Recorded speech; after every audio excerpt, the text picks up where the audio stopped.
네, 하나님 말씀 같이 읽겠습니다. 요한 1서 1장 1절에서 4절입니다. 요한 1서 1장 1절에서 4절. 요한 1서 1장 1절에서 4절 같이 읽습니다. 시작. 태초부터 있는 생명의 말씀에 관하여는 우리가 들은 바요, 눈으로 본 바요, 자세히 보고 우리의 손으로 만진 바라. 이 생명이 나타내신 바 된지라. 이 영원한 생명을 우리가 보았고 증언하여 우리에게 전하노니 이는 아버지와 함께 계시다가 우리에게 나타내신 바 된 이시니라. 우리가 보고 들은 바를 너희에게도 전함은 너희로 우리와 사귐 있게 하려 함이니 우리의 사귐은 아버지와 그의 아들 예수 그리스도와 더불어 누림이라. 우리가 이것을 쓰면 우리의 기쁨이 충만하게 하려 함이라.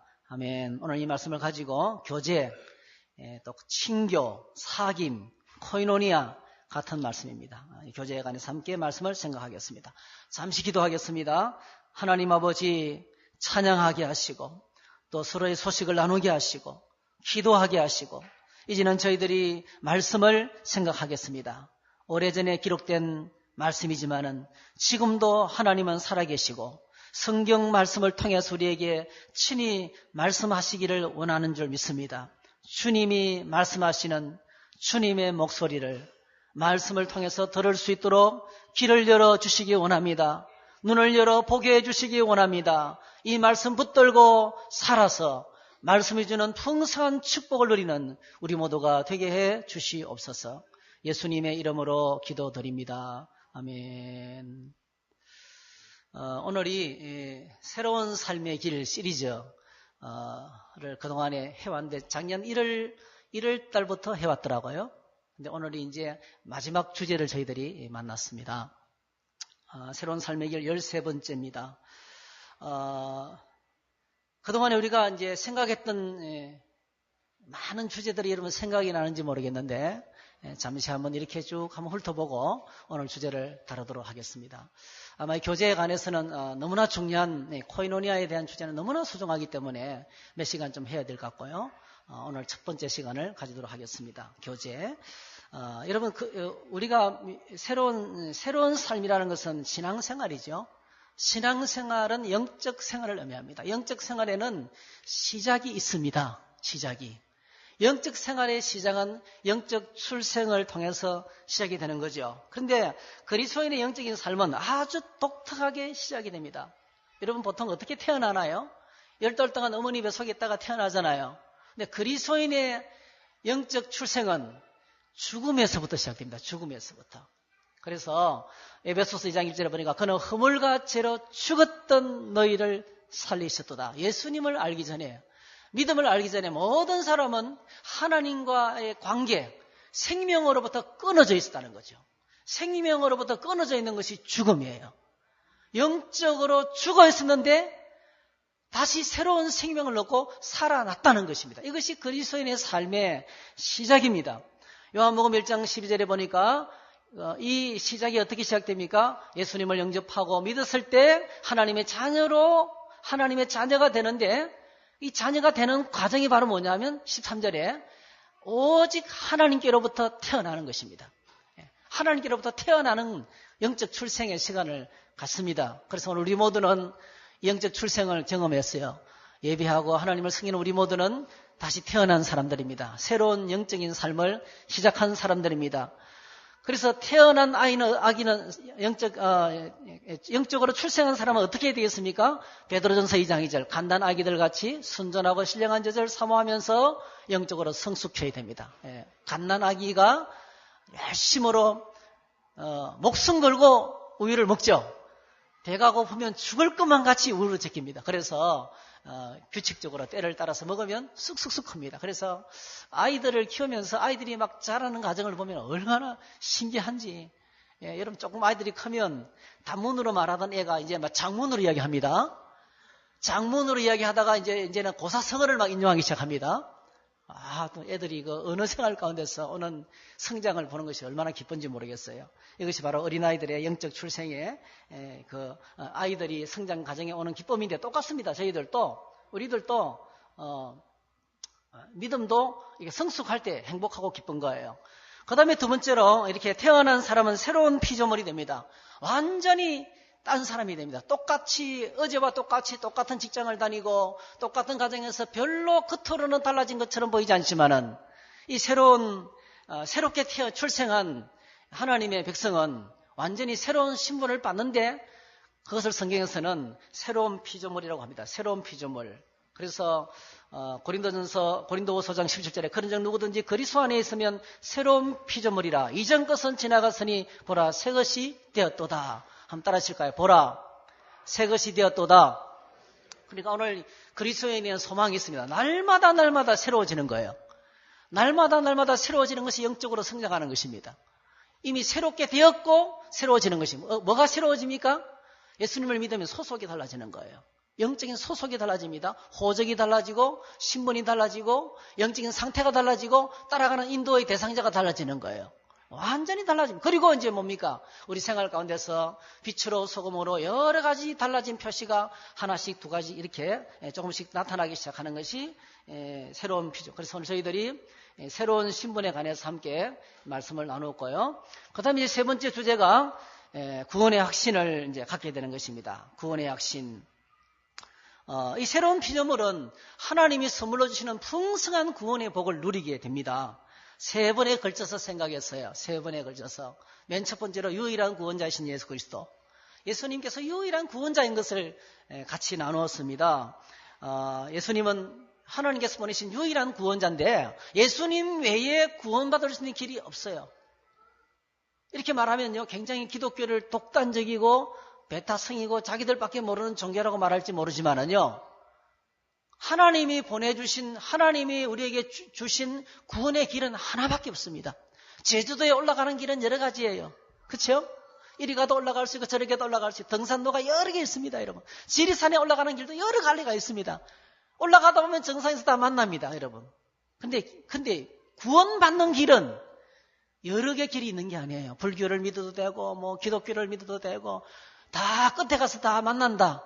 아닙니다, 여러분. 하나님이 주신 구원의 길은 인간이 만들어내서 찾을 수가 있는 거 아니에요. 하나님께서 보내신 유일한 구원자이신 예수님이 계십니다. 예수님이 유일한 구원자이신 이유는 유일한 구원자의 자격이 있는 거예요. 유일한 구원자의 자격. 바로 뭐지요? 그분은 하나님이시고 사람이시고 그리고 죄가 없어요. 이 세 가지. 이 완벽한 조건을 갖고 계셔야 돼요.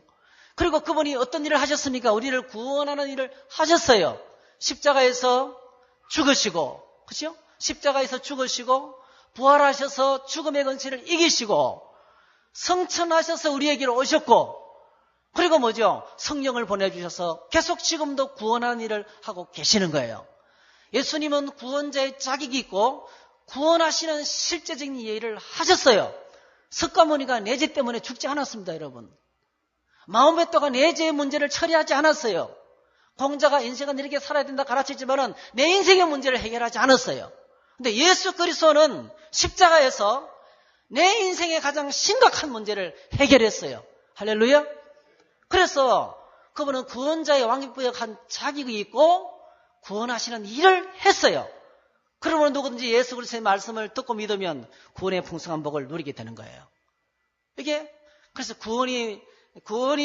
구원자가 누군지를 말씀드리고 구원의 의미가 뭔지, 구원의 의미가 뭔지를 나눴어요. 제사함 받고 의롭다함을 얻고 하나님의 자녀가 되고 영원한 생명을 얻고 영원한 천국에 가는 것이 구원의 의미인 것을 말씀을 드렸습니다. 그리고 구원의 확신에 관해서도 말씀을 드렸는데요. 구원의 확신을 얻을 수 있는 길이 객관적으로는 문서죠. 성경을 통해서 성경 속에 누구든지 예수님을 믿으면 구원받는다고 하나님께서 약속하셨어요. 사도행전 16장 31절에. 그리고 예수님께서 십자가에서 나의 구원을 이루셨다라고 말씀하고 있어요. 히브리서 9장 17절 28절. 한 번 죽는 것은 사람에게 정한이지요 그 외에는 심판이 있으리니 이와 같이 그리스도도 많은 사람의 죄를 위해서 단번에 십자가에서 자기 목숨을 들이셨다. 그 속에 내가 포함이 되는 거예요. 그리고 성령께서 나의 구원을 지금도 이루고 계십니다. 인치시고 끝없이 구원을 확장하고 계시는 사역을 하고 계신다라고 어디에 기록됐어요? 내가 지어낸 것이 아니고 성경 속에 기록이 되어 있다는 것입니다. 그리고 주관적인 증거는 내가 구원받은 주관적인 증거는 제일 큰 것이 신앙 고백입니다. 예수님을 고백하고 있으면 그게 바로 큰 구원받은 큰 증거예요. 한번 여러분들에게 물어보겠어요. 여러분 예수님을 믿으셔요? 예, 믿으시죠? 예수님은 여러분의 무엇이 되십니까? 예수님과 여러분 어떤 사이가 되셔요? 예수님은 나의 구세주입니다. 나의 구원자입니다. 나의 주님이십니다라고 이렇게 고백하시면 구원받은 증거예요.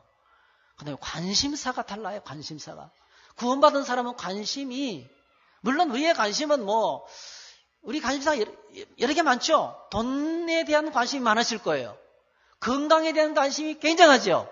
그렇죠? 또 우리가 행복하게 평화롭게 잘 살기를 원하실 거예요.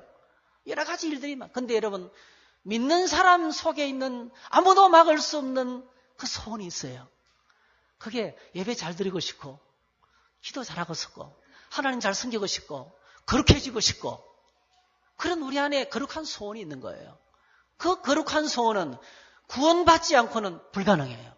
관심사가 영적인 일에 있다는 거예요. 전도하고 싶고, 집안이 다 믿었으면 좋겠고, 끝없는 우리 안에 소원이 있는 건데, 그것이 바로 구원받은 증거라는 거예요. 그리고 성품이 달라집니다. 성품이 오래 참고, 친절해지고, 여러 가지 하나님을 닮아가는 성품들이 우리 안에 있는데, 이것이 이제 구원받은 주관적인 증거예요.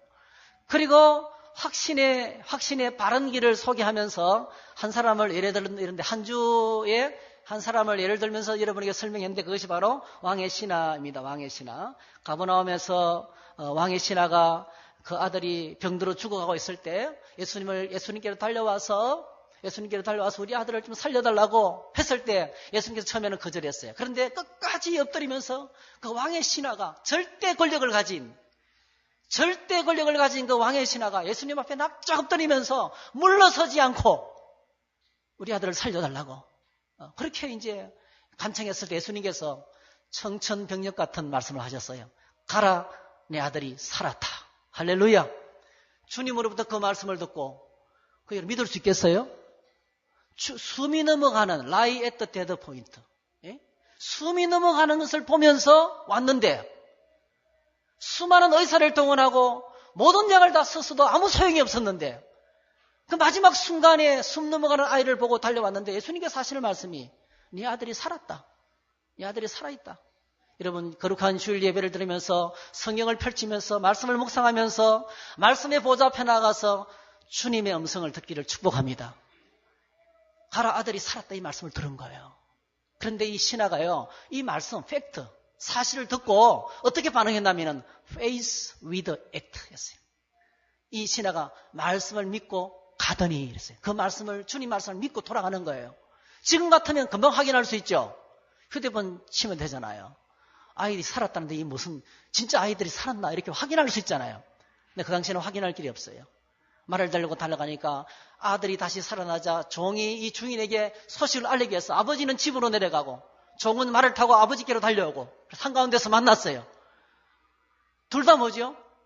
종이 전하는 소식이 아들이 살았다는 말씀을 듣고 언제 살았느냐 물어보니까 어제 제 7시에 열기가 떨어졌나이다. 하루 반이 지난 거야. 하루 반이. 어제 제 7시에. 그래서 그 한가운데서 주님이 말씀하시던 그 순간에 아들이 낳은 것을 확인하고 온 집안이 기쁨 가운데 믿었다는 거예요. 그래서 이들이 확신을 갖게 해서 제일 먼저 우리가 붙잡아야 될 것이 주님의 입에서 나오는 말씀이에요. 하나님의 말씀을 붙들고 믿음으로 가면 그것이 사실인 것이 확인되어서 기쁨이 찾아온다는 거예요. 오늘 대부분의 많은 사람들이 신앙생활을 감정적으로 해요. 기분 나빠서 교회 안 가. 감정. 여러분, 감정에 이끌리면 맨날 실패합니다. 감정은 날마다 바뀌어요. 우리 신앙생활을 무엇이 이끌어가야 되겠습니까? 하나님의 말씀의 기관차가 이끌어가는 것이 진짜 신앙생활이에요. 그래서 말씀으로 무장하는 것이 중요합니다. 한번 따라 하실까요? 오직 말씀과 기도로. 말씀과 기도로 그렇게 살아가는 것이 신앙생활의 정도입니다. 그렇지 않으면 우리는 수시로 내 감정의 노예가 되어서 감정의 노예가 되면 비참해집니다. 많은 것을 잃어버립니다, 여러분. 그래서 감정에 휘둘리지 않고 하나님 말씀에 붙들려서 믿음으로 승리하는 것이 확신을 가지는, 믿음을 가지는 바른 길인 것을 소개해드렸습니다. 이렇게 구원의 확신을 가져도 우리가 늘 평안하지는 않습니다. 신앙생활 할 때 늘 평안하지 않습니다. 뭐가 차도는냐면은 믿음의 세계로 딱 들어가는 순간부터 새로운 원수가 생겨요. 이게 삼각관계 속으로 빠져들어가는 거예요. 하나님이 계셔서 날 사랑하지만은 하나님을 믿는 사람을 목숨 걸고 미워하고 공격하는 공격자가 생기는 거예요. 마귀가 생기는 것입니다. 그리고 또 우리 안에 뭐가 있어요? 우리 안에 아직도 우리 안에 옛날 그 죄를 좋아하고 육신의 정욕을 따라가기를 좋아하는 옛성품이 살아있어요.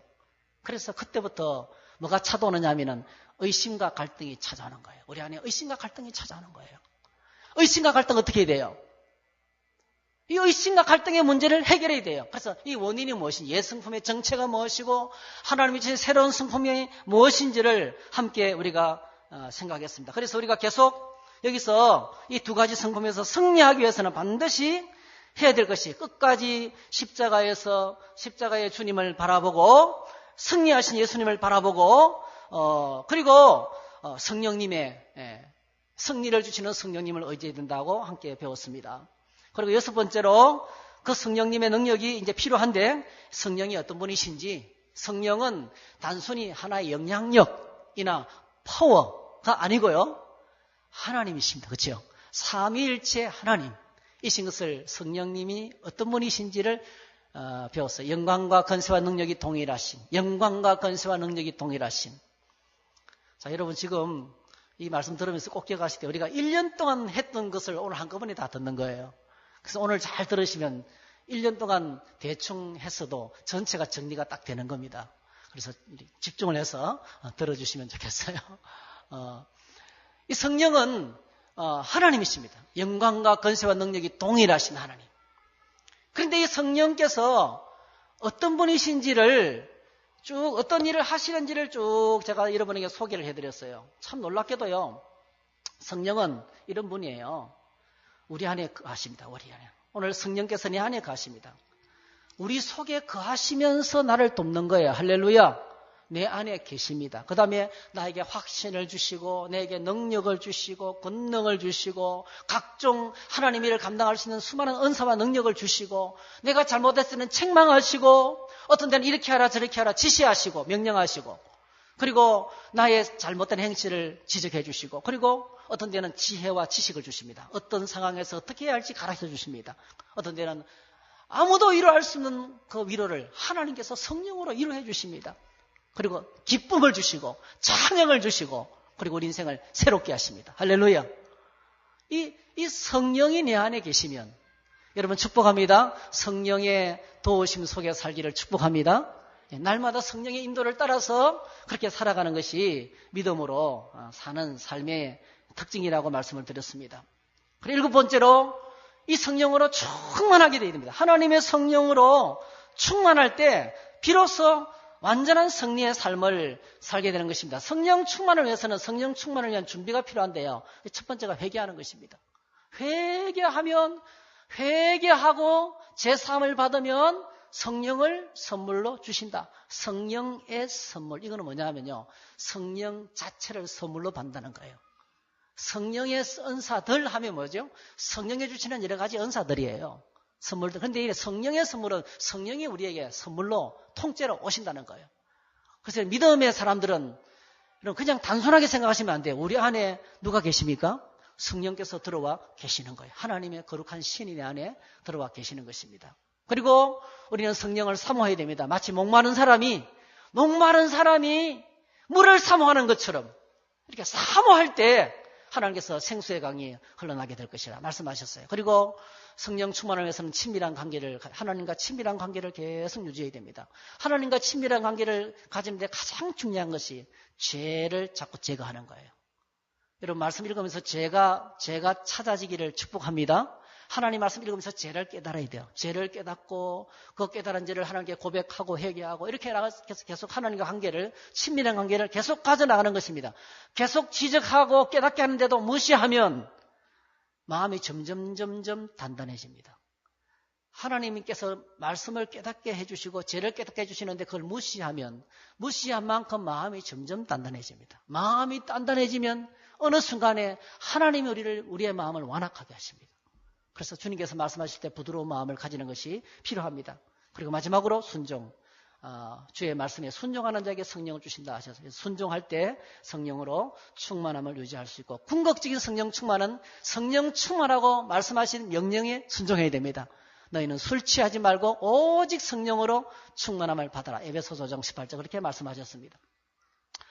그리고 이제 신앙생활의 축복, 특권, 신앙생활의 특권이 말씀에 대해서 공부했습니다. 우리가 이 말씀은 아무리 강조해도 지나치지 않습니다. 제가 여러 번 여러분들에게 말씀을 드렸는데요. 말씀이 우리에게 유익한 이유는 시편 119편에 보면 아주 상세하게 잘 나와 있어요. 첫 번째로는요. 말씀은 우리를 정결하게 합니다. 끝없이 우리를 깨끗하게 합니다. 내 깊은 곳에 있는 쓰레기를 치워줍니다. 내가 뭘 잘못했는지, 내가 얼마나 더러워졌는지를 깨닫게 해주십니다.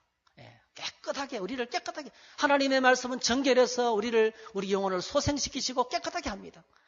그 다음에 두 번째로, 이 하나님 말씀은, 카운슬러가 되죠. 우리의 갈 길을 지도해 주시고, 어떤 상황에서 어떻게 해야 될지 구체적으로 말씀해 주시는, 그래서 선생님보다 더 지혜롭게 만드는 그 말씀의 능력이 있습니다. 세 번째로는, 말씀은 영적인 능력을 줍니다.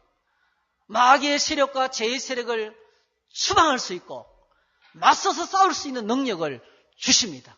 그래서 말씀이 있으면 마치 큰 무기를, 지금 북한이 핵무기를 가지기 때문에 큰 소리 빵빵 치잖아요.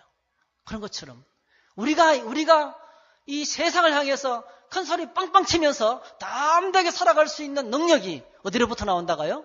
하나님의 말씀을 수여할 때 비로소 가능합니다.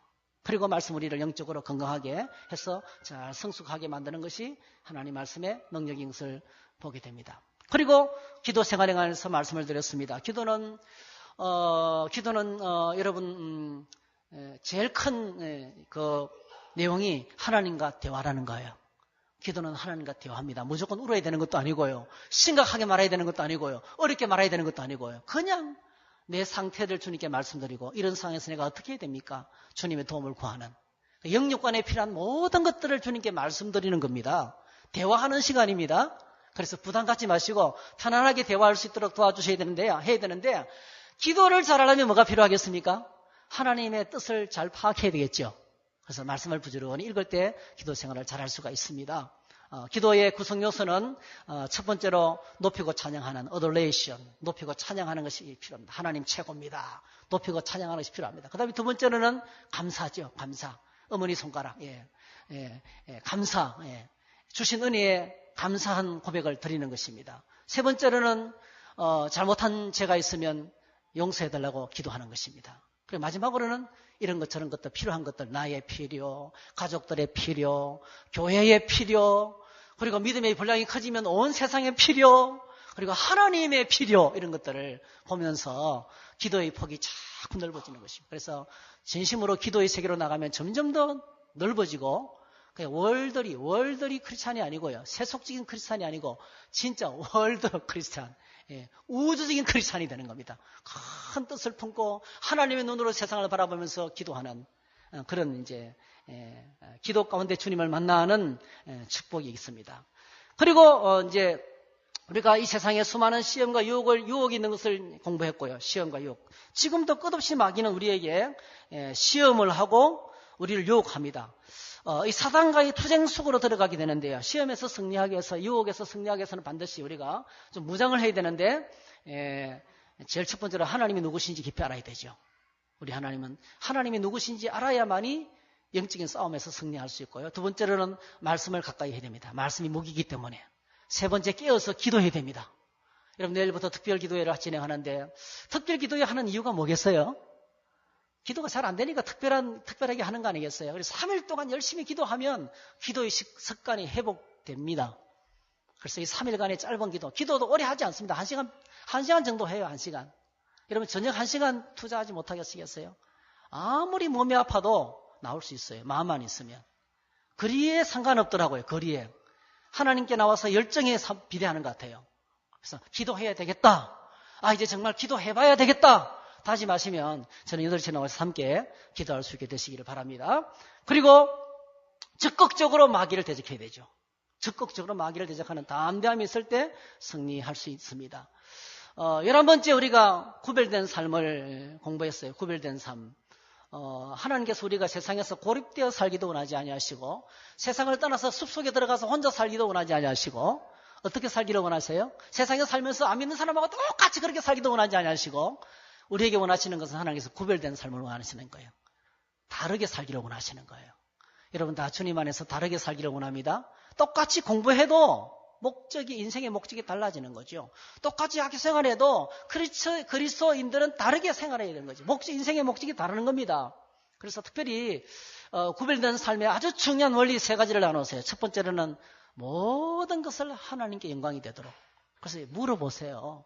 하나님 이렇게 하는 것이 하나님께 영광이 되겠습니까? 물어보세요. 혼자서 독조하지 마시고 어떤 상황에서 꼭 한번 질문해요. 하나님 이 일이 하나님께 영광이 되겠습니까? 물어보십시오. 그러면 금방 분간이 돼요. 영광이 안 될 수도 있고 속이거나 미워하거나 죄를 짓는 것은 물론이고요. 아주 애매한 상황에 일할지라도 하나님께 영광이 되는 것이 있고 또 어떻게 하는 것이 영광이 되겠습니까? 이렇게 물어보십시오. 첫 번째 질문. 두 번째로는 덕을 세워야 되겠죠. 이 사람 계속 다치게 만들고 이 사람 계속 상처 주고 그러면서 뭘 하겠다고 하는 것은 잘못된 것이죠. 덕을 세워야 되죠. 내가 이 일을 통해서 다른 사람이 이익을 얻어야 돼요. 다른 사람이 세워지고 다른 사람이 복을 얻고 기뻐하고 행복해지도록 그 일을 진행해야 됩니다. 그 다음에 3번째는 뭐죠? 그것이 하나님과 내 앞에 양심에 거리낌이 없는 것이 돼야 돼요. 다 좋은 거지만은 다 할 수 있는 것이지만은 양심에 눌리는 일은 하지 말라는 거예요.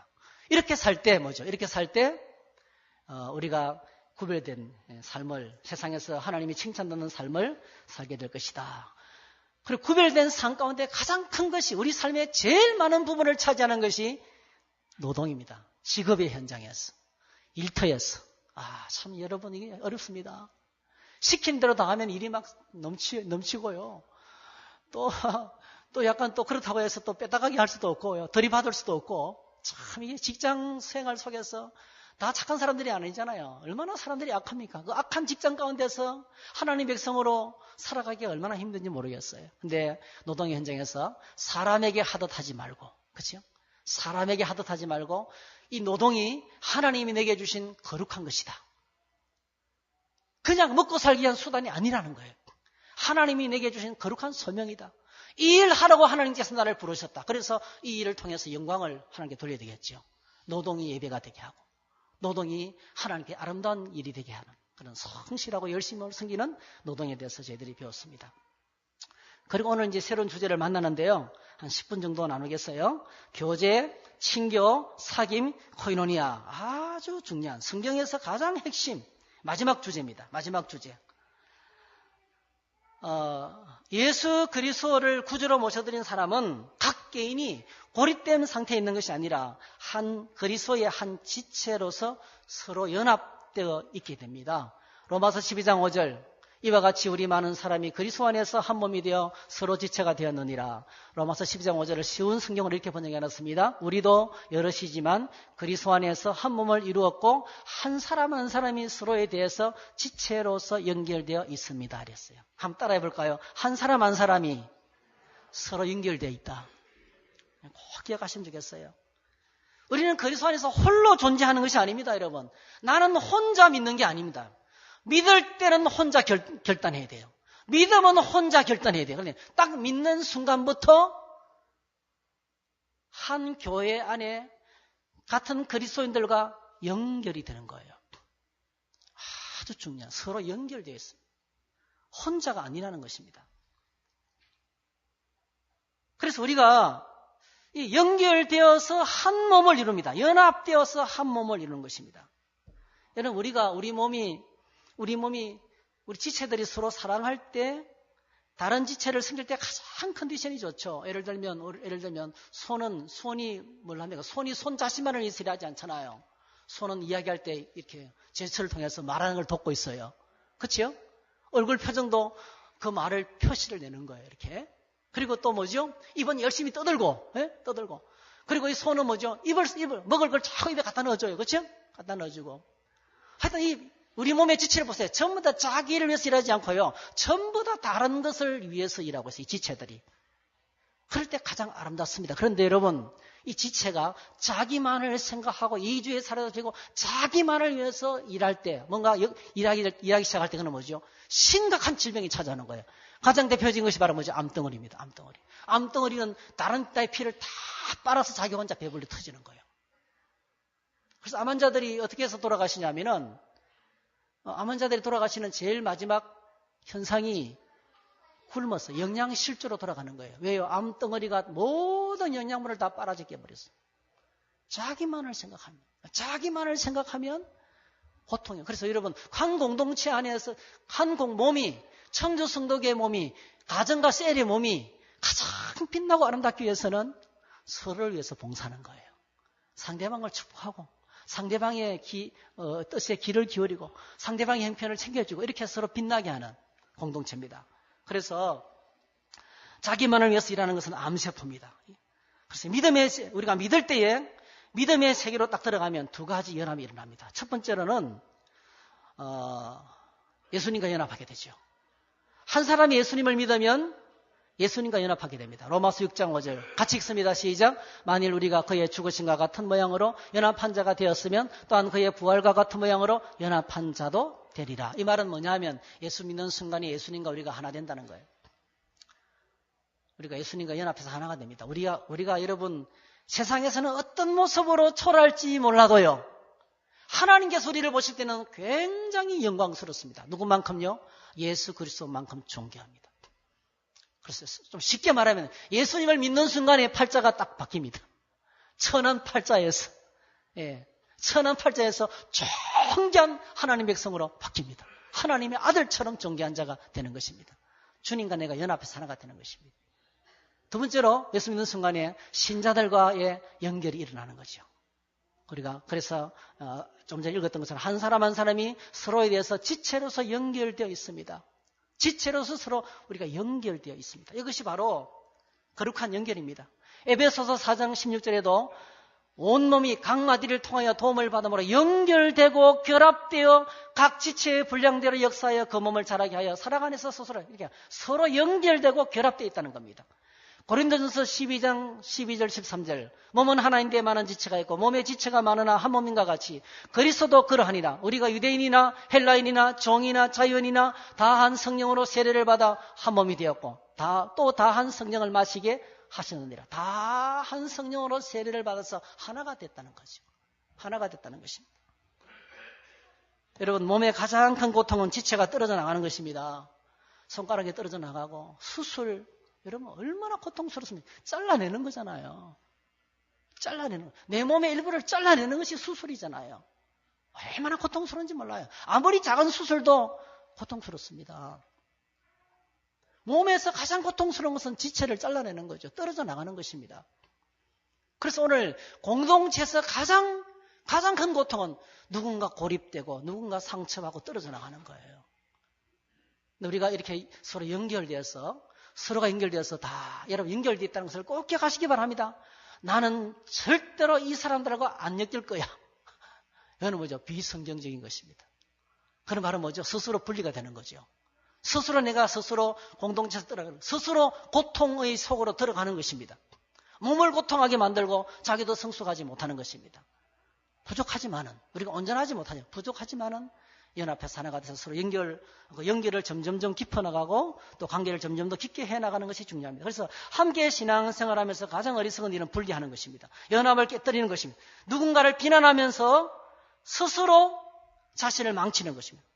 한번 따라 하십시다. 같이 따라했으면 좋겠어요. 진정으로 믿는다면 우리는 한 몸이다. 그래서 우리 가운데 누구를 비난하거나 이러면 스스로 누워서 침 뱉는 거예요. 누군가를 비난하면 몸을 지금 공격하고 있는 같이. 정말 부끄러운 일이에요. 제가 주민자 지원에 지난 주간에 참석을 했는데, 이제 이사, 고문하시던 분이 살짝 마음이 상해서 안 하겠다고 했어요. 그러니까 막 말이 많이 나오는 거예요. 그래서 제가 이랬어요. 본인이 안 계신 자리에서 이야기하지 맙시다. 마치고 나니까 또 한 번이 붙들고 저에게 또 이야기하는 거예요. 그래서 오롯이 말씀인데, 본인이 안 계신 자리에서 이야기하는 것이 옳지 않죠. 네. 말을 막았어요. 그리고 한 달 동안 제가 안건을 내서 한 달 동안 이 문제를 한 달 동안 연기하도록 하십시다. 네. 그거죠. 마음이 상했는데 지금 얼마든지 삐칠 수 있는데 잘라버리자 이렇게 나오는 거예요. 잘못된 것입니다. 그래서 이제 오늘 저와 여러분들이 같은 한 몸인데, 우리는 그리스도 안에서 한 몸인데 여기서 누구가 누구를 미워하고 시기하고 질투하고 다 어떤 거예요? 자기가 자기 얼굴에 침 뱉는 거예요. 손가락이 이쁘고 막 욕하는 거예요. 말도 안 되는. 그래서 여러분, 판단하고 정죄하는 것이 예수님께서 마태복음 7장에서 뭐라고 말했나? 말도 안 되는, 눈 속에 들보가 들어가 있는 그런 말도 안 되는 범죄 행위라고 이야기하고 있는 겁니다. 그래서 그러므로 오늘 우리의 교제는 단순한 교우 관계나 함께 모여 밥이나 먹는 사교적인 모임이 아니라는 거예요. 함께 만나서 밥이나 먹는 친교 모임이 아니라는 거예요. 신자의 교제의 시작은 하나님과의 관계로부터 나왔습니다. 참 중요한 거예요. 우리가 이렇게 서로 관계를 갖게 된 것은 어떤 이익권이나 그걸 떠나서 하나님과의 관계를 가지면서부터 나왔어요.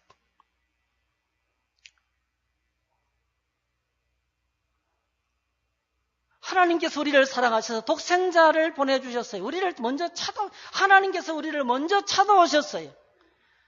그리고 우리를 하나님의 자녀 삼아주셨어요.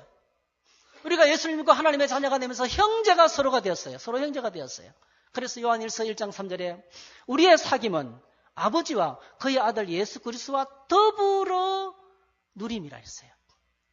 오늘 저희들의 관계는 그냥 우리 인간적으로 모여서 그래 우리 잘 지내자, 우리 한번 해보자, 그런 모임이 아니란 말이에요. 하나님이 맺어주셨어요. 할렐루야. 하나님께서 우리를 한 공동체 한 몸으로 관계를 맺어주는 겁니다. 그래서 신자의 교제는 거룩하고 신성한 것입니다. 그것이 교회의 기초고 본질입니다. 세상적인 친구는 우정을 나누고 동료의식을 가지고 공동의 이익을 목적으로 이루어집니다. 그러나 신자의 교제는 상대방에 대해서 영적인 관심을 쏟고 삶의 문제에 동참해서 짐을 서로 나누는 인격적인 관계라는 것입니다. 세상적인 친교는 사람들밖에 없어요. 문제가 생기면 팍 박살 나버리더라고요. 문제가 생기면 금방 깨져버리더라고요. 그런데 우리는 성부와 성자와 성령 하나님과 더불어 누리는 교제인 것입니다. 이 교제가 무엇 때문에 가능하게 되었습니까? 영적인 하나님께로부터 태어나면서부터 그러니까 우리 모두는 다 같이 다 하나님으로부터 출생했습니다. 하나님 아버지가 우리의 영적 부모님이 한 분이시기 때문에 그렇게 된 것입니다. 그 다음에 두 번째로는요, 그리스도인은 한 하나님을 모시고 있기 때문에 진정한 교제가 가능하게 되었어요.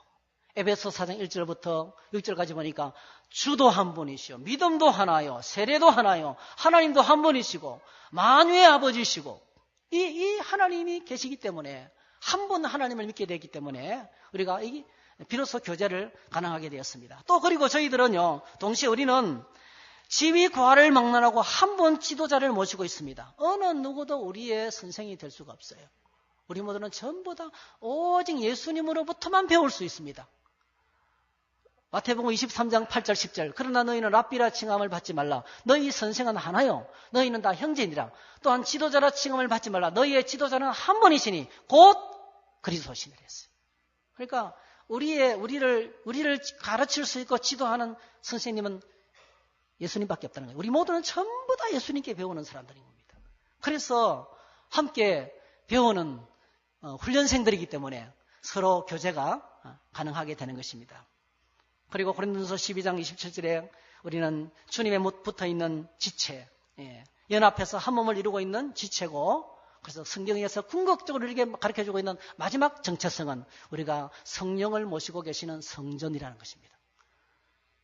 우리가 성령을 모시고 계시는 성전, 내 안에 성전도 있지만요, 공동체 전체가 주님을 모시는 성전이라는 거예요. 우리 한 몸 전체가 예수님을 모시는 거룩한 성전이라는 겁니다.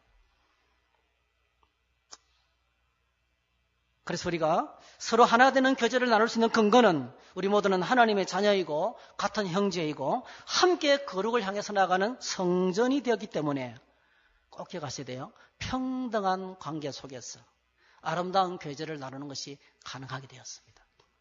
어저께 성공회에서 사제모 전체 신도회 회장이 저희를 찾아와서 이야기를 나누니까 그분이 그러시더라고요. 우리 성공회가 점점 위축되고 안 되는 것 중에 하나가 바로 뭐냐 하면 거기는 아무런 직분이 없어요. 그냥 신자일 뿐이에요. 집사님도 안 계시고 권사님도 안 계시고 저도 안 계셔요. 그냥 신자일 뿐이에요. 그럼 어떻게 뭐 일을 하냐 했더니 2년마다 한 번씩 투표해가지고 제일 표가 많이 나는 사람이 신도의 회장이 되고 교회위원회 회장이 되고 뭐 이런 식으로 해가지고 이제 투표를 통해서 되는 거죠. 그러니까 이제 이분이 하실 말씀이 직분이 안 주어지니까 사명이 없다는 거예요. 직분이 안 주어지니까 사명이 없고 사명감으로 열심히 일하는 사람이 없다는 거예요. 그래서 참 많은 참고가 되더라고요. 여러분 오늘 저와 여러분들이 꼭 기억하셔야 돼요. 우리가 직분을 받았지만은 주님 안에서는 똑같습니다. 다 같은 형제 자매로 아무도 차별 없이 이렇게 교제할 수 있는 근본적인 편안하게 다가가서 대화하고 교제할 수 있는 그런 은혜가 주어졌다는 것입니다. 일찍이 다윗이 이 아름다운 공동체의 교제를 이렇게 노래했습니다. 다 같이 한번 읽고 마치도록 하겠습니다. 같이 읽으십시다. 보라 형제가 연합하여 동거함이 어찌 그리 선하고 아름다운고 머리에 있는 보배로운 기름이 수염곧 아론의 수염에 흘러서 그의 옷깃까지 내린 같고 혈몬의 이슬이 시온의 산들에 내린 같도다. 거기서 여호와께서 복을 명령하신다니 곧 영생이로다. 우리가 함께 서로 연합해서 이런 아름다운 교제를 나눌 때 얼마나 아름다운지. 최고의 아름다운 것은 연합해서 하나가 되는 것입니다. 연합해서 하나가 되는 이 교제를 만들어가는 것입니다. 여러분 꼭 부탁을 드립니다. 청주 성도교회를 행복한 교제 공동체로 함께 만들어 가시기를 축복합니다. 여기 오면 행복해야 돼요. 사랑의 공동체를 만들어 가야 돼요. 행복한 사랑의 공동체를 누가 만듭니까? 우리 모두가 다 만드는 것입니다.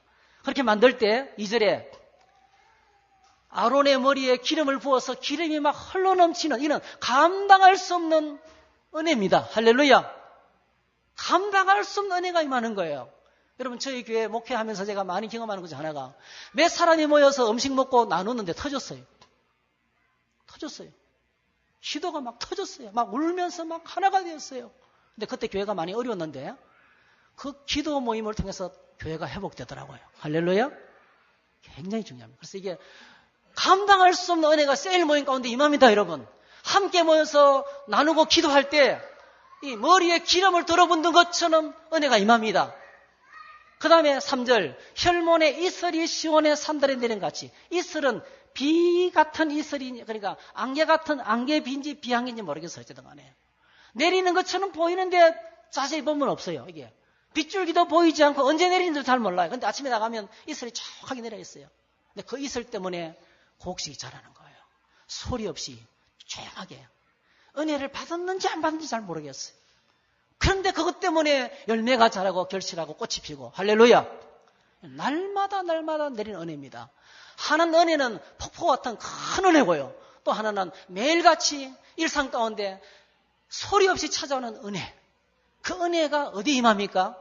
형제가 연합하여 식구들이 함께 모여 찬송하고 기도하고 세일이 함께 모여 찬송하고 기도하고 우리가 함께 서로 아름다운 교제를 만들어 나갈 때 그곳에 임한다는 거예요. 여러분의 가정이 이와 같은 아름다운 믿음의 가정이 되시기를 축복합니다. 우리의 셀이 이런 셀이 될 수 있도록 기도합니다. 우리 교회가 이렇게 아름다운 공동체를 만들어 가는데 여러분 다 장애물들을 제거하고 좀 이렇게 좀 약간 부족한 사람들이 있으면 품어주고 그리고 여러분 꼭 해가셔야 돼요. 우리가 품고 기도하면 하나님이 하십니다. 할렐루야. 하나님께서 잘하게 하시고 철없는 짓을 버리게 하시고 그리고 성숙한 인격으로 성장하게 되는데 이런 하나님의 축복이 교제 가운데 넘치게 되시기를 기도해 주시기 바랍니다.